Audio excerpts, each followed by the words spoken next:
મસ્ત મજાની ચોમાસાની ઋતુ શરૂ થઈ ગઈ છે અને બધાને જ્યારે ઠંડી ઋતુ થાય ત્યારે કંઈક ને કંઈક મસ્ત મજાનું ગરમ ગરમ ચટપટું ખાવાનું મન થતું જ હોય છે. અને ખાસ કરીને બધાને આ ઋતુની અંદર ભજીયા ખાવાની બહુ મજા આવે છે. તો આપણે આજે જોવાનું છે કે ચોમાસાની ઋતુમાં ભજીયા ખાવા જોઈએ કે નહીં, ભજીયા ખાવા સારા કે ખરાબ, ભજીયા ખાવાથી શું ફેરફાર થાય છે, એના માટે યોગ્ય સમય કયો છે ને કેવી રીતે ખાવા જોઈએ. ચોમાસાની ઋતુ શરૂ થઈ ગઈ છે અને આ ઋતુની અંદર શક્ય જ નથી કે કોઈના ઘરમાં ભજીયા ન બને. તો ભજીયા ખાવા સારા કે ખરાબ એના વિશે આપણે જાણવાના છીએ. અને આજે ઘણા બધા લોકોને આવી ઋતુમાં ઈચ્છા થતી જ હોય છે. વરસાદમાં ખાલી આનંદ લેવા માટે જ ભજીયા નથી, પણ આપણા સ્વાસ્થ્યને સારું રાખવા માટે પણ ભજીયા ખાવા બહુ જરૂરી છે. ઘણા બધા લોકોના મગજની અંદર અત્યારે વાત ઘર કરી ગઈ છે કે ઓઇલ વાળું ખાવાથી આપણું હૃદય બગડે છે, કોલેસ્ટ્રોલ વધે છે, બીપી વધે છે. અને ઘણી બધી વખત આપણને ઓઇલ વાળું ખાવાથી ઘણા બધા લોકો ઓઇલ વાળું ખાવાનું છોડી પણ દીધું છે, એટલા માટે કે હેલ્થ બગડી રહી છે. પણ ખરેખર 40 વર્ષની ઉંમર પછી આપણા જે જોઈન્ટ છે, આપણા જે સાંધા છે, એની અંદર ઓઇલ મળવું જરૂરી છે ને એ કંઈક ને કંઈક આપણા ઓઇલના અનુપાનથી આપણે લઈ શકાય છે. ધારો કે ગાયનું ઘી અથવા ગાણીનું તેલ અથવા તલનું તેલ, તો આ પણ એક જરૂરી છે જેના કારણે આપણે સાંધા ન દુખે. અને ઘણી બધી વખત એવી પણ માન્યતા છે કે ભજીયા ખાઈએ તો કબજિયાત થઈ જાય છે, પેટ બગડે છે. તો એવું થવાનું કારણ છે કે ઘણી બધી આપણને રીત ખબર નથી અથવા તો કઈ રીતે બનાવવા ખબર નથી અને ક્યારે ખાવા ખબર નથી. અને ચોમાસાની ઋતુની અંદર વાયુનું પ્રમાણ ખૂબ વધે છે, જેના કારણે વાયુને કંટ્રોલ કરવા માટે તેલ ખૂબ મહત્વનો ભાગ ભજવે છે. અને એટલા માટે આપણે ઘણા બધા વાયુથી થતા રોગોને આપણે રોકી શકીએ છીએ. અને વાતનો પ્રકોપ વધવાથી આપણું બોડી અનબેલેન્સિંગ બને છે અને ડ્રાય બની જાય છે, આપણી સ્કિન ડ્રાય થઈ જાય છે. અને એટલા માટે ભજીયા ખાવા ખૂબ હિતાવહ છે. અને વાયુ એટલે કે આપણને બધાને ખબર છે કે જ્યારે ઠંડી ઋતુ વધે ત્યારે આપણા બોડીની અંદર વાયુનું પ્રમાણ વધે છે. અને ખાસ કરીને ભારત વાયુ પ્રધાન દેશ છે અને એટલા કારણે મોટા ભાગના લોકો વાયુ પ્રકૃતિના જ છે. અને એટલા માટે જે લોકો 40 વર્ષની ઉંમર પછી પણ વાયુની પ્રકૃતિ વધતી જતી હોય છે ઉંમર પ્રમાણે પણ, અને બપોર પછી પણ વાયુનું પ્રમાણ વધારે હોય છે. અને એટલા માટે ભજીયા ખાવા ખૂબ જ સારા છે, કેમ કે વાતાવરણને લગતા રોગ એનાથી થતા નથી. અને એટલા માટે ચોમાસાની ઋતુની અંદર આપણે ભજીયા ખાવા ખૂબ હિતાવહ છે. તો ચાલો જાણીએ કે વરસાદમાં ભજીયા શા માટે ખાવા જોઈએ.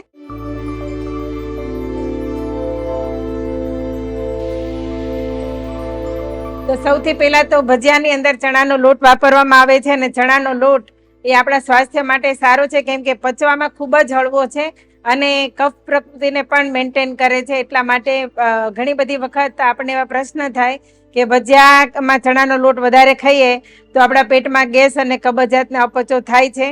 તો એના વિશે આપણે જાણીશું કે ખરેખર ચણાનો લોટ ખાવો સારો કે નહીં સારો.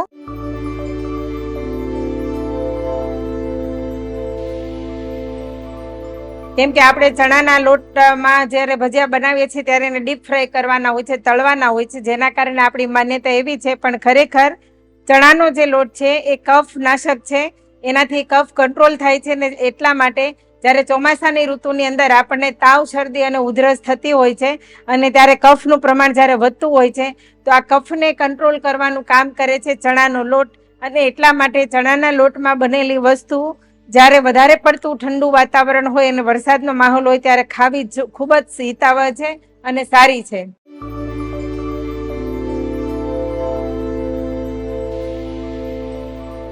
બીજું કે ભજીયાની અંદર મરી મસાલા ઉમેરવામાં આવે છે. અને ખાસ કરીને મરી, અજમા, હિંગ એવી ઔષધિઓ ઉમેરવામાં આવે છે. આપણું રસોડું જ આપણું વિજ્ઞાન છે અને આપણા સ્વાસ્થ્યને સારું કરે છે.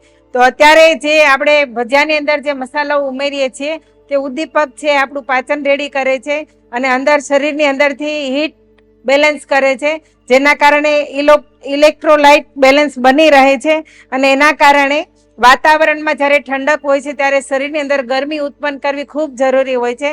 અને જ્યારે આપણે મરી મસાલા જેવા ઉદ્દીપક જ્યારે મસાલાઓ આપણે અંદર ઉમેરીએ છીએ ત્યારે આપણા બોડીનું બેલેન્સ જળવાઈ રહે છે. એટલા માટે મરી મસાલા પણ અંદર પડે છે, જેના કારણે ભજીયા ખાવા હિતાવહ છે. હવે જાણીએ કે આ સિવાય કયા એવા બીજા ભજીયા ખાવા જોઈએ.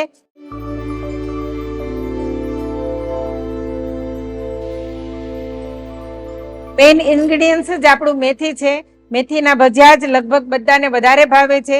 તો મેથી આપણા માટે ખૂબ જ હિતકારી છે, ખૂબ જ ગુણકારી છે. અને ઘણા બધા એનાથી ફાયદા છે. ખાસ કરીને પહેલો જ એનો ગુણ છે કે મેથી ખાવાથી વાયુનો નાશ થાય છે, અને એટલા માટે મેથી ચોમાસાની અંદર ભજીયા સિવાય પણ આપણે ઘણો બધો ભજીયા સિવાય પણ મેથીનો ઉપયોગ કરવો જોઈએ. વરસાદની ઋતુના કારણે શરીરમાં જે વાયુ વધેલો હોય છે એનો કંટ્રોલ કરે છે, નાશ કરે છે, અને થવા નથી દેતો વાયુ. એટલા માટે મેથી જરૂરી છે.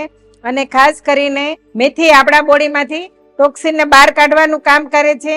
અને મેથી ખાવાથી બોડીમાં સ્કિન હેલ્ધી બને છે અને આપણા સ્કિનનો નિખાર પણ આવે છે. માટે મેથી ખાવી ખૂબ જરૂરી છે.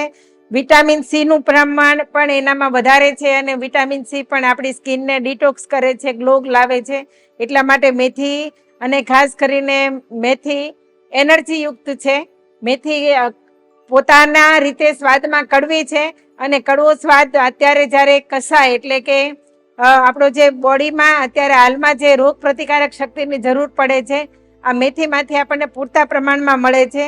અને એટલા માટે મેથી વાળા ભજીયા ખૂબ જરૂરી છે. શરીરની નબળાઈ દૂર કરે, ને ખાસ કરીને ઋતુના કારણે થતો એનિમિયા એને પણ કંટ્રોલ કરે છે. એનિમિયા થવા નથી દેતું. મેથીમાં આયરન સારા પ્રમાણમાં મળે છે, ને તેના કારણે એનિમિયા થવા નથી દેતું. અને એટલા માટે મેથી મેઇન ઇન્ગ્રેડિયન્ટ છે. અને મેથી ના હોય તો આપણે કોઈ પણ પ્રકારના ભજીયા બનાવી શકીએ છીએ. સરગવાના પાનના ભજીયા બનાવી શકીએ છીએ, કેળાના ભજીયા બનાવી શકીએ છીએ, અને ઘણું બધું આપણે ઘણી બધી વખત અળવીના પાન નાખીને પણ ભજીયા બનાવતા હોય છે. સાથે સાથે આપણા બોડીનું ટેમ્પરેચર જળવાઈ રહે એના માટે લસણ, લીલું લસણ અથવા તો કાંદા અથવા તો દરેક પ્રકારના મરી મસાલાનો ઉપયોગ કરતા હોઈએ છીએ. તો આવી રીતે બેસ્ટ રીતે ભજીયા બનાવતા શીખવું જોઈએ, અને પછી બનાવીને ખાવા જોઈએ.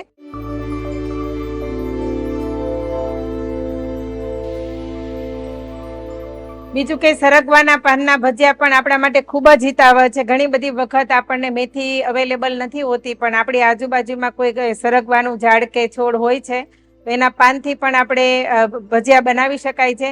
કેમ કે એ આપણા માટે ખૂબ જ હિતાવહ છે, કે એમાં પૂરતા પ્રમાણમાં પ્રોટીન છે, અને હાઇડ્રેટિંગ પણ કરે છે, અને ડિટોક્સિફાઈડ પણ કરે છે. સાથે સાથે સ્કિન અને વાળમાં પણ સરગવાના પાન ખૂબ જ ઉપયોગી છે. અને ખાસ કરીને વિટામિન બી એમાંથી ભરપૂર પ્રમાણમાં મળે છે. આ સાથે સાથે એન્ટીબેક્ટેરિયલ પણ છે, અને એન્ટી માઇક્રોબિયલ પણ છે. તો આવી રીતે આટલા બધા ગુણોથી ભરપૂર છે સરગવો, અને એટલા માટે પેટને હેલ્ધી રાખવામાં ખૂબ જ મદદ કરે છે. માટે સરગવાના પાનના ભજીયા પણ ખાવા જોઈએ.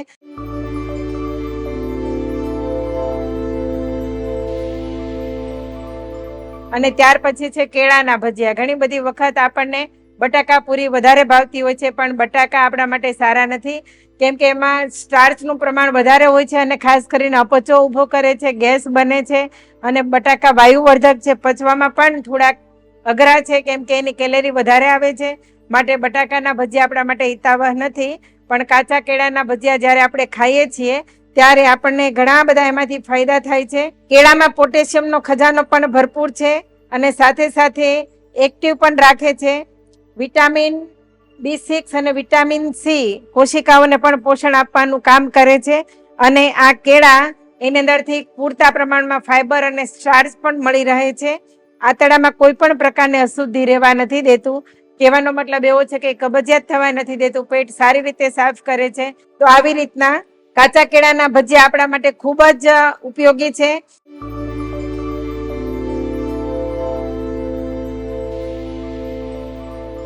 આપણે જ્યારે ભજીયા એમને એમ તો ખાતા જ નથી, પણ ભજીયાની સાથે સાથે ચટણી પણ જરૂરી છે, ખાઈએ છીએ. તો ખાસ કરીને ભજીયા સાથે ખજૂર અને આંબલીની ચટણી ખૂબ જ હિતાવહ છે. પણ ખજૂરનું પ્રમાણ ઓછું રહે તો વધારે સારું, કેમ કે ખજૂર પચવામાં ભારે છે, અને આંબલીનું પ્રમાણ રોચક છે. આંબલી આપણને અંદરથી એક્સાઇટમેન્ટ જગાડે છે. અને સાથે સાથે યોગ્ય પ્રમાણમાં જો આંબલી ખાવામાં આવે તો વાયુને વધવા નથી દેતી, અને એટલા માટે આ બધું કોમ્બિનેશન કરેલું છે. ચટણી પણ ખાવી જરૂરી છે, અંદર મેથી નાખવી પણ જરૂરી છે. ઘણા બધા લોકોને સાંધાની તકલીફ હોવાના કારણે ખાટું ખાતા નથી હોતા. ઘણા બધા લોકો ભજીયાને કઢી સાથે ખાય છે. તો ભજીયા સાથે જે કઢી બનાવવામાં આવે એમાં ખાસ કરીને સૂંઠ અને મરીનો ઉપયોગ વધારે કરવો જોઈએ. અજમા બને તેટલા વધારે વાપરવા જોઈએ, જેના કારણે આપણું બેલેન્સ જળવાઈ રહે, આપણું હીટિંગ જળવાઈ રહે, બોડીની અંદરની જે તાપમાન છે તે જળવાઈ રહે. અને મરી આપણને ઉલટી ઉપકાર થવા નથી દેતું. અને સૂંઠ પણ સારી રીતે પચાવવામાં હેલ્પ કરે છે. અને એટલા માટે કઢીની અંદર મરી અને સૂંઠનો ઉપયોગ સારો એવો કરવો જોઈએ, જે આપણા ખાસ કરીને સરળતાથી ભજીયાને પચાવવામાં મદદ કરે છે.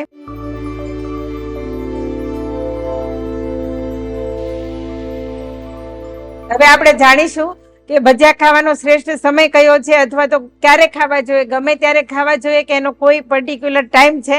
તો ખરેખર ભજીયા આપણને બધાને હેબિટ પડી ગઈ છે કે આપણે મોડી રાત્રે ભજીયા ખાવા જઈએ છીએ, પણ ખરેખર આવું નથી હોતું. જ્યારે સૂર્યપ્રકાશની હાજરી હોય છે ત્યારે આપણું પાચન રેડી હોય છે, પણ ઘણી બધી વખત ચોમાસામાં સૂર્યને નીકળવાના ચાન્સ ઓછા હોય છે, જેના કારણે વાતાવરણમાં પ્રકાશની જરૂર છે પણ નથી. અને એ સમયમાં આપણું પાચન જ્યારે આપણે રેડી કરવું હોય ત્યારે આપણે ભજીયાનો જે સમય છે, તો ખાસ કરીને આપણું પાચન સવારે ઉઠ્યા પછી 10 વાગ્યાથી લઈ અને બપોરે 2 થી 3 વાગ્યા સુધીમાં આપણું પાચન પિત્ત વિકૃત થયેલું હોય છે, એટલે કે અગ્નિ જાગૃત થયેલો હોય છે. અને એ સમયની અંદર તમારું જો ભજીયા તમારા ખવાઈ જાય 10 વાગ્યાથી લઈ અને 3 વાગ્યા સુધીમાં, તો તમે સારી રીતે તમારા ભજીયાને પચાવી શકો છો. અને જેમ જેમ તમે દિવસને આથમતા ભજીયા જ્યારે ખાઈએ છીએ ત્યારે સૂર્યપ્રકાશની હાજરી હોતી નથી અને આપણું જે અગ્નિ છે તે મંદ પડે છે, અને જેના કારણે હેવી ભોજન તળેલું છે અને જ્યારે આપણે ખાઈએ ત્યારે પચાવવામાં આપણને અઘરું પડે છે. તો આ આપણે ખાસ ધ્યાન રાખવું જોઈએ કે ભજીયા પચાવવા છે તો એને કયા સમયે ખાવા જોઈએ. કેમ કે ભજીયા જમ્યા પછી જો આપણે પાચન નથી કરી શકતા તો એમાં વાયુનું પ્રમાણ વધે છે, ગેસ વધે છે, કબજિયાત વધે છે, એસિડિટી વધે છે, અને બીજા દિવસે પેટ વ્યવસ્થિત સાફ નથી થતું, અને જેના કારણે ઘણી બધી બીજા દિવસે સવારથી તકલીફો થાય છે, કેમ કે પેટ સાફ નથી થતું. તો એને અમુક પ્રકારનું બેલેન્સ જાળવવું ખૂબ જરૂરી છે. અમુક લોકો યોગ્ય સમયે તો ખાય છે પણ સાથે સાથે રોજનું રેગ્યુલર ભોજન પણ લે છે. આ સૌથી મોટી ભૂલ છે કે દાળ ભાત શાક રોટલી પણ ખાવા અને ભજીયા પણ ખાવા. જ્યારે તમને ભજીયાની જ ઈચ્છા થઈ છે તો સ્પેશિયલ તમે તમારા માટે સ્પેશિયલ ભજીયા બનાવો અને ભજીયા જ ખાઈ લો, અને એની સાથે દાળ ભાત શાક રોટલી ન ખાઓ, કેમ કે પેટને કન્ફ્યુઝન થાય છે કે ભજીયાને પચાવવું કે દાળ ભાત શાક રોટલીને પચાવવું, અને વધુ કેલેરી પેટમાં જાય છે, જેના કારણે તમારું એક તો તમે સ્વાદ પણ લઈ શકતા નથી અને તમારું પેટ પચાવી પણ શકતું નથી. તો જે દિવસે ભજીયા ખાવાનું મન થાય તે દિવસે સ્પેશિયલ ભજીયાનો પ્રોગ્રામ રાખીને ભજીયા જ ખાઈ લેવા જોઈએ, તો તમે તમારા ભજીયાને સારી રીતે પચાવી શકો છો. અને આવી રીતના જેના કારણે આપણને પેટને લગતી બીમારી નથી થતી. આવી રીતના ઘણા બધા ફાયદા છે વર્ષા ઋતુની અંદર ભજીયા ખાવાથી, પણ વિના સંકોચે ખાવા પણ જોઈએ. અને પણ કેવી રીતના ખાવા, તો અત્યારે જે નિયમો જણાવવામાં આવ્યા છે આ નિયમ અનુસાર જો તમે ભજીયા ખાશો તો તમે એનો સારો એવો ફાયદો લઈ શકશો. અને એને જ્યારે નિયમ વગરના તમે જ્યારે ભજીયા ખાશો તો તમને ચોમાસાની ઋતુમાં બીમાર પડવાના ચાન્સીસ વધારે છે. તો ભજીયા એક ઔષધિ પણ છે, અને તમને યોગ્ય રીતે ખાતા ન આવડે તો તમારા શરીરમાં નુકસાન પણ કરે છે. માટે ભજીયાને હંમેશા વ્યવસ્થિત રીતે નીતિ નિયમ અનુસાર ખાવા જોઈએ. ધન્યવાદ.